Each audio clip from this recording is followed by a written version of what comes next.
Welcome to the Slade Ham experiment. It is good to be back in the studio, the Midnight Spaceship, my late night abode.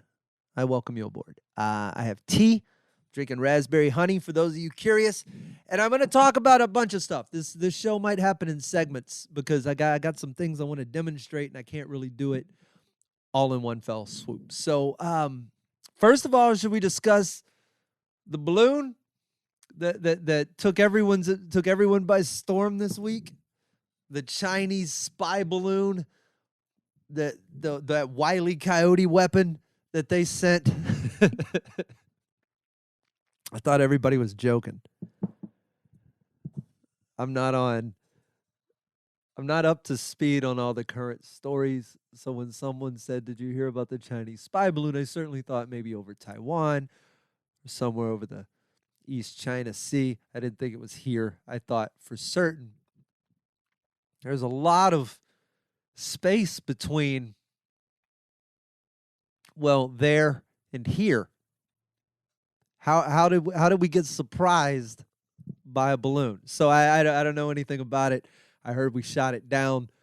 I couldn't stop giggling at the thought of all these southern hillbillies shooting guns in the air.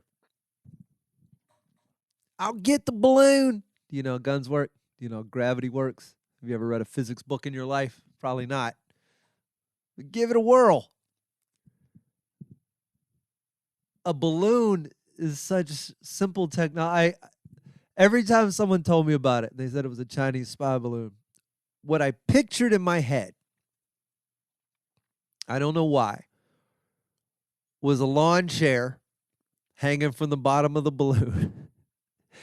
And the super racist Asian guy from Gilligan's Island in a lawn chair and a pair of binoculars looking down at America. That's what went through my head. I can't tell you why. I can't explain to you why that's what I saw. But that's what I saw, and it made me giggle a lot. Like a lot. I've laughed hysterically over the last couple of days because I keep picturing this character from this 60s TV show. Gilligan was the 60s, right? So I Googled it because I thought, no, there's no way this caricature in my brain could possibly have happened in the real world. So I went and I Googled it, and it's like 10 times worse than I thought it was. Vito Scotti played him, a World War II survivor. Here's the episode. Here's what happens in a nutshell. There's a Japanese soldier who survives World War II in a little tiny submarine. They made these little midget submarines that held like 2 or 3 people. They were kind of real things. So this dude supposedly survived, was in one of those, never got the message, was just kicking it out there in his little submarine, and then he washes up on Gilligan's Island. Hilarity ensues. He's played by an Italian. Makes everything Scarlett Johansson's done look paltry in comparison. You got to stop yelling at her. So Vito, the Japanese guy, comes up on the island. He manages to trap everybody. He puts them in makeshift bamboo cages with grenades. It's astounding. And Gilligan rescues everybody. But I wouldn't be bringing any of this up. Not at all. The episode's been scrubbed from most airings of Gilligan's Island. It's almost forgotten. It's not a big deal. My buddy Bob Kubota references it in a joke. That's probably the only reason it's still in my brain. However, if you watch the episode, like I did out of curiosity, what Vito Scotti did is not the most egregious thing done to the Japanese people in this episode. It ends at the very end. It's like a month or something later after the Japanese soldier has taken everybody hostage and then been freed. They've all been freed, and he's escaped, and it's over and done with. And Ginger, and I think the skipper and somebody else are sitting around talking about what happened, and they're all remembering it way differently and especially differently from Gilligan. And if that's the case, they're doing the end to Rashomon. And if you don't know Rashomon, that means you're unfamiliar with Akira Kurosawa. And in that case, you need to go do some homework. I'll put a link in the show notes. How's that? That's the ending to Rashomon. The recollection from different points of view that call into question everything that happened. This was in the 50s. This is Japanese filmmaking. Kurosawa, I can't even talk. When I get hyped, see what happens? Arguably one of the forming minds of modern cinema. And they swiped it for a Gilligan's Island episode in which they're making fun of the Japanese. Anyway, the impression's terrible. But the fact that they just low-key swiped that ending straight up from one of the most incredible Japanese directors that's ever lived. Anyway, there was a balloon. It's been popped. I think we're done. I have some science stuff I want to get to this episode, but I also, in the process of flipping through the news, stuff that shouldn't make me giggle makes me giggle. All right. Iran is not funny right now. However, the fact that there is a real government, a real regime, and people in charge that are adults that have lived some amount of life and have been around other people. This country is charging people for corruption on earth. Their ministry of truth or whatever. It's punishable by death if you're unaware. Iran, by the way, has just kind of disappeared. We all got really excited about revolution and the fact that a young girl was killed, and rightfully so. We should be concerned. Then we forgot. Just gone.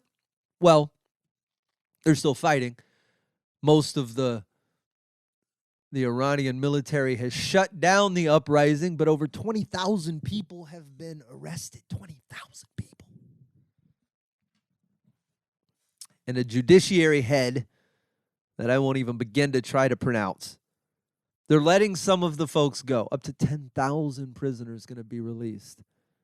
But this is the quote that turned me. He said, during recent events, a number of people, especially young people, committed wrong actions and crimes as a result of the indoctrination and propaganda of the enemy. Since the foreign enemies and anti-revolutionaries' current plans have been foiled, many of these youth now regret their actions. Do they? Probably because you hung 4 of them. This is the problem in a nutshell. And it's not inherent to Iran. It's everywhere. And it's in that quote, the foreign enemies, the indoctrination, the propaganda of the enemy. They believe in Iran that you have to squelch all of this uprising because the West and the enemy is coming for them.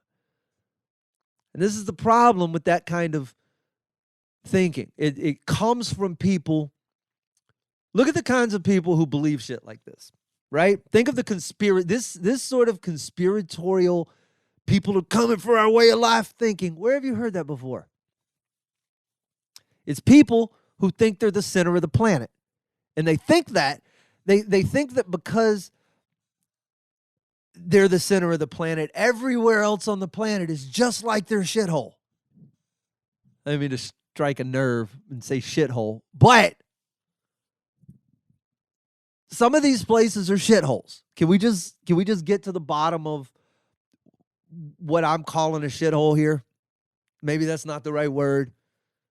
But if you live in a place where all of the people think the same, all of the people look the same, all of the people act the same, your children are probably graduating from a school, maybe a class of 20 or 25 or under 100, not a lot. They haven't been exposed to a bunch of different things. Maybe you get excited when a new restaurant comes to town and you line up because it's something to break the monotony. That's a shithole. Unless what you want to do is like raise children and live a married life in a house and go to your job and repeat, rinse, repeat, rinse, repeat, rinse, repeat, Groundhog Day, Groundhog Day, Groundhog Day, ad nauseum, ad infinitum. If that's what you want to do, unchallenged, if you want to live every day exactly as capable as you were yesterday or the day before, occasionally mow your lawn, wave hi to the neighbor, drink a beer, watch America's Got Talent, go back to sleep, rinse, repeat, blah, blah, blah. If that's what you want to do, then that is not a shithole. That is Shangri-La. I understand you completely. I'm not talking to you. But if you want in any way to experience this variety of pleasure that the world has to offer and not spend your time huddled around in shame or guilt, like if you want to push against the boundaries of what you're capable of what's possible, then this is a beautiful fucking playground and you should get out and see more of it because your place is a shithole. Only because that place, if you continue to tell yourself that these places are fabulous and wonderful and panaceas, right? That these places, I didn't even pronouncing that right. If these places are the end all be all, then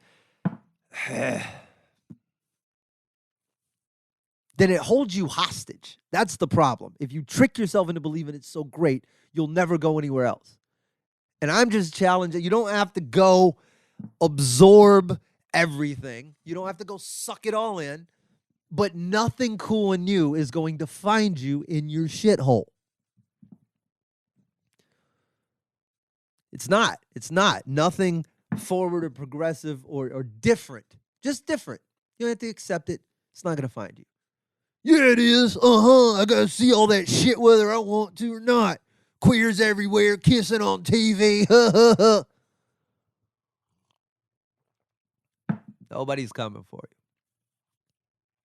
I don't know how I made that about my hometown. But Iran, same shit, different accent. And nobody's even paying attention. You scared, miserable people. It's like we forget it. We've already forgotten about it. Orion's all, they're coming for us. No, we're not. Occasionally we look up. We're like, hey, could you just let women drive? You know? And then we forget about it. Go right back to normal. All right. I'm griping. This is why I don't check the news.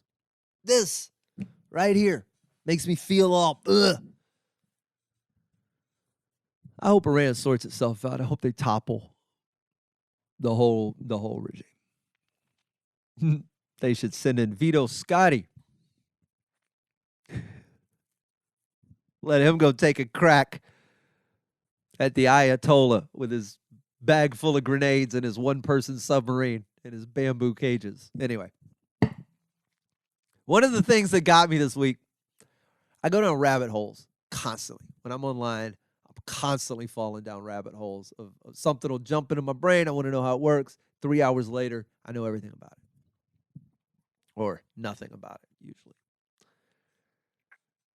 A bit curious about when you're working with film or things. It's interesting when you edit because you become very aware of the fact that film in general, any of the videos we watch are not seamless films. They're a series of images presented to us at a frame rate that we can process.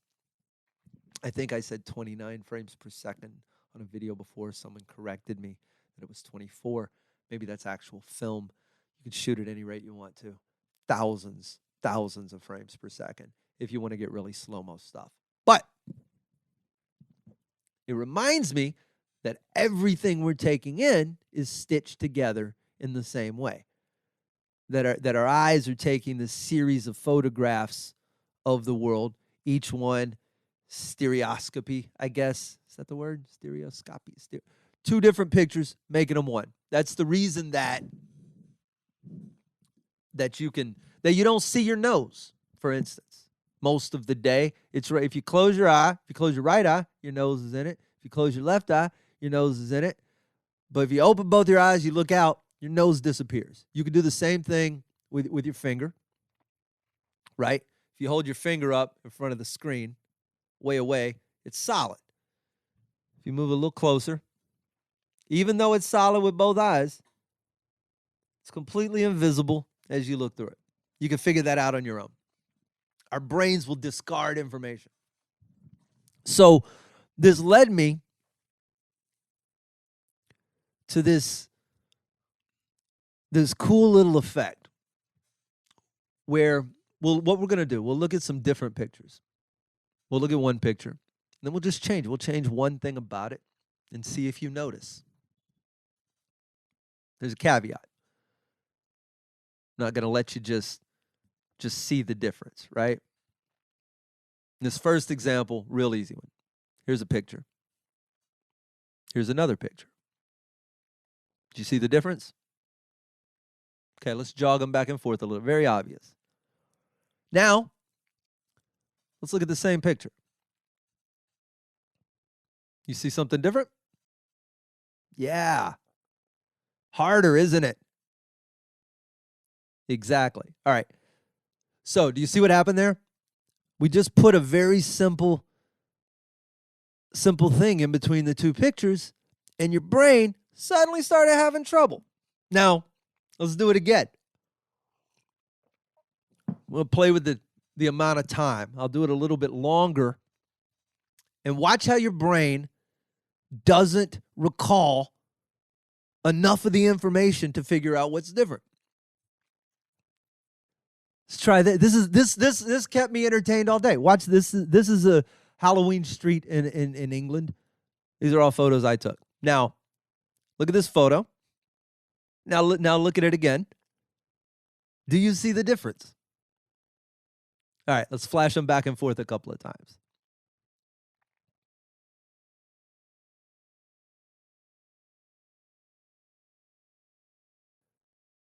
The pot on the little porch, there's an extra little white pumpkin thing that isn't there, and you can also look at the color of the shield. Both those changed. Your brain doesn't make the connection at all. Now, let's do one more. This one's fun. This is Mount Pleasant Cemetery in Toronto. Your brain can take all this in. Take a look at it. And now take a look at this. Let's go back and forth.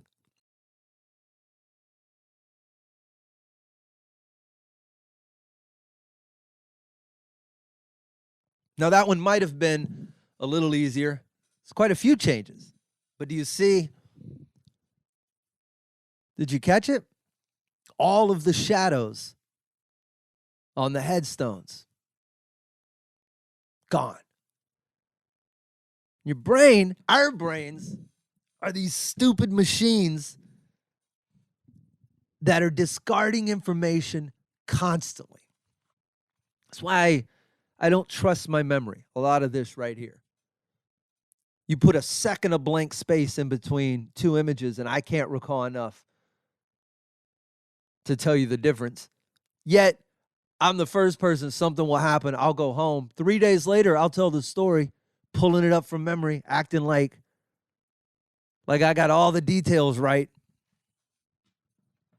It's astounding stuff.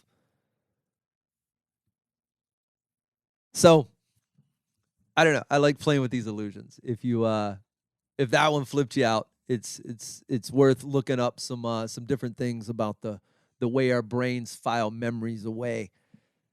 It makes me question every single thing I've ever done. And I've been exploring a lot of memory stuff. I'm trying to rattle some stuff loose. I'm writing the new book, and it's turned into there have been stories that are coming to the surface that I didn't remember totally.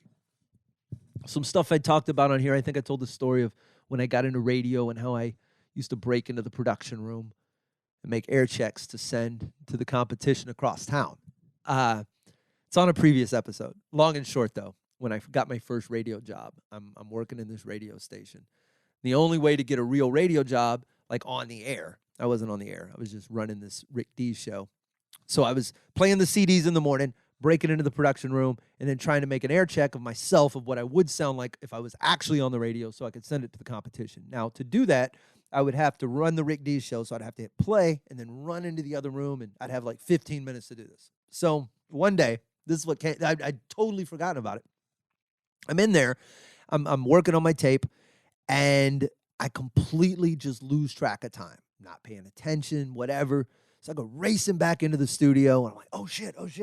And I put the CD in, I play a couple of commercials, and I do this weird math in my head. I'm like, how long have we been off air? I think 7 minutes, and then 4 minutes of commercials, so I got to jump like 11 minutes into this track, and I'm trying to fast forward it to the right place in the song, and get everything caught back up on the countdown, and I look over, and the hotline is ringing in the studio, and I know it's because we've been off the air for like 7 minutes. It's a Sunday morning. It's not the end of the world, but it is.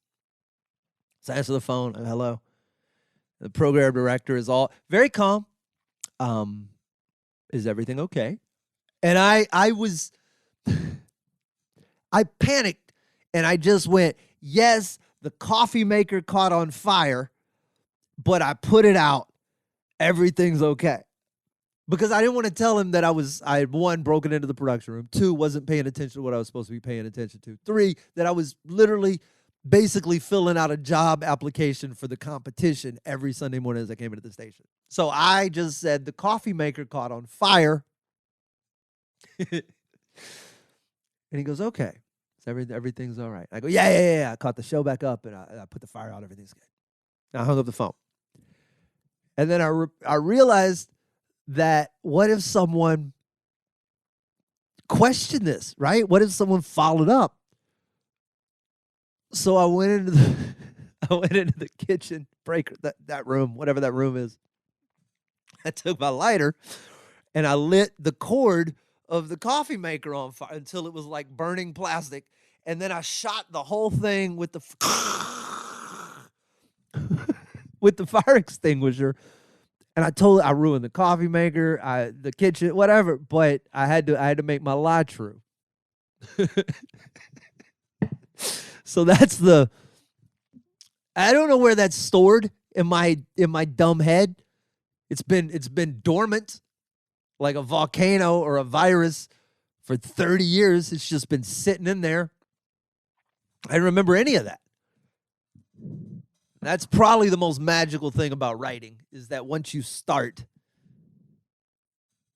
and it's been so nice. I've been reading so many books on writing lately. And if there is any comfort in any of it, it's that every single one of these great writers who writes about writing writes about how terrible writing is. Not terrible, how rewarding it is, but how gruesomely painful it can be. And how if you just keep at it, eventually the dam breaks and stuff comes. I read Anne Lamont's Bird by Bird. I've read Mary Carr's something about memoir. Stephen King's on writing. Writing Down the Bones. In the last week, I'm just on a tear. Anyway, I digress just a little bit. But those were some weird memories. They've just started bubbling to the surface, and I'm partially terrified of what else might be in there, partially curious, like I discovered an old box in the attic, and I don't know what's in it, but I remember stashing some fun things many years ago. Everything else is coming together. I've got episodes coming up, some good interviews with some folks. Jason Salmon, a very good friend of mine, comedian, actor. Some other people, some interviews just around the corner. And then more of this as I continue. I'm working very hard this year towards the comedy special. It's going to happen in late summer. I'm going to have some announcements that might interest you as a listener, fan, friend, acquaintance, accomplice, or whatnot. In the meantime, be good to one another. I'm going to finish my tea and enjoy the rest of my weekend. The Midnight Spaceship has miles and miles to traverse. Cheers to you. I'll see you on another episode of The Experiment.